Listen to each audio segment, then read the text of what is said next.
అందరికీ నమస్కారం అండి.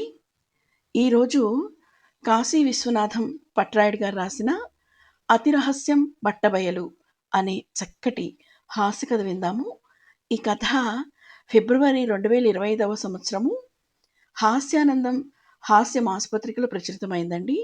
ఇక కథలోకి వెళితే, "ఏవండీ, ఇవాళ షాపింగ్‌కి వెళ్ళాలి, మర్చిపోయారా ఏంటి?" అంది తాయారు. "మర్చిపోతే నన్ను బతకనిస్తావా?" అన్నాడు భర్త కుంభకోణం. "ఉన్నదంతా ఆర్పే సీరియల్‌లో హీరోయిన్ కొత్త నగ వేసుకుందండి. మరి నేను వేసుకోవద్దా?" అని గోముగా అడిగింది తాయారు. "ఇంట్లో 10 బీరువాల్లో చీరలు, నగలు ఉన్నాయి. వాటితో సరిపెట్టుకో బంగారం" అన్నాడు ప్రేమగా. తిన్న కడుపుకే ఆకలెక్కువ అన్నట్లు ఇంట్లో ఎన్ని నగలున్నా కొట్లోకి వచ్చిన కొత్త నగే కొట్టొచ్చినట్లు కనబడుతుంది అంది తెలివి తక్కువ తాయారు. చేసుకున్న మగడా అనుభవించరా అనుకుంటూ భార్యతో షాపింగ్కి బయలుదేరాడు కుంభకోణం. షాపులోకి వెళుతూనే, "ఉన్నదంతా ఆర్పే సీరియల్లో హీరోయిన్ వేసుకున్న నగలు, నిన్ను తగలయ్యా సీరియల్లో అత్తగారు వేసుకున్న 40 తులాల నాజూకు నెక్లెస్ చూపించండి" అంది. సరేనంటూ రకరకాల నెక్లెస్లు చూపించారు. అవన్నీ మెడలో వేసుకుని అద్దంలో చూసుకుని ఓ 4 గంటల తర్వాత 2 నెక్లెస్లు ఎంచుకుంది. ఆ తర్వాత బట్టలు వగైరాలు కొనుక్కుని సాయంత్రానికి ఇంటికి చేరుకున్నారు. కాసేపటి తర్వాత ఇంటికి ఇద్దరు వ్యక్తులు వచ్చి, "మేము ఇన్కమ్ ట్యాక్స్ అధికారులం. మేము కొన్ని వివరాలు అడుగుతాం, చెప్పండి" అన్నారు ఐడెంటిటీ కార్డు చూపిస్తూ. "దానికేం భాగ్యం, నన్ను అడగండి, టకటకమని చెప్పేస్తా" అంది తాయారు.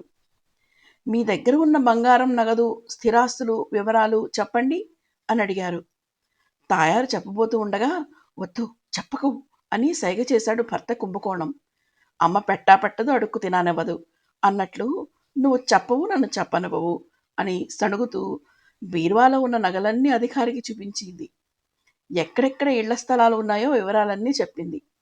ఇనప్పెట్టెలో దాచి ఉంచిన నోట్ల కట్లను వారికి చూపించింది తెలివి తక్కువ తాయారు. ఆ వివరాలన్నీ రాసుకుని, "మీరు ఆదాయానికి మించి ఆస్తులు కలిగి ఉన్నారు. కాబట్టి ఈ ఆస్తుల వివరాలు పై అధికారులకు నివేదిస్తాం" అని చెప్పి బంగారు నగలు, నగదు పట్టుకుని పరారయ్యారు ఆ ఇద్దరు వ్యక్తులు. కాసేపటి తర్వాత వారు దొంగలని తెలిసి కన్నీరు మున్నీరుగా విలపించింది తెలివి తక్కువ తాయారు. "నీ మెదడు మోకాల్లో ఉంది. అతి రహస్యం బట్టుబయలంటే ఇదేనే. నేను ప్రతి ఒక్కరి దగ్గర లంచం తీసుకుని కూడబెట్టిన సొమ్మును కొంచెము కూడబెడితే మంచమ్మ మాయం చేసిందన్నట్లు బంగారాన్ని దొంగల పాలు చేశావు" అని లబోదిబోమన్నాడు కుంభకోణం. మోకాల్లో మెదడు ఎక్కడ ఉందా అని వెతకడం ప్రారంభించింది తెలివి తక్కువ తాయారు. అలా అప్పటినుంచి అతిరహస్యం బట్టబయలు అనే సామెత వాడుకలోకి వచ్చింది. బాగుంది కదండి, చక్కటి కదా. నిజంగా హాస్యానికని కాదు కానీ ఇందులో చక్కటి మెసేజ్ కూడా ఉందండి. మీకు తెలిస్తే కామెంట్ బాక్స్లో తెలియజేయండి. ఈ కథ కనుక మీకు నచ్చినట్లయితే లైక్ చేయండి, షేర్ చేయండి. మరిన్ని మంచి కథల కోసం ఛానల్ సబ్స్క్రైబ్ చేసుకోండి. మీ విలువైన అమూల్యమైన సలహాలు, సూచనలు ఏమైనా ఉంటే కామెంట్ బాక్స్లో తెలియజేయగలరు. Thank you. ధన్యవాదాలు.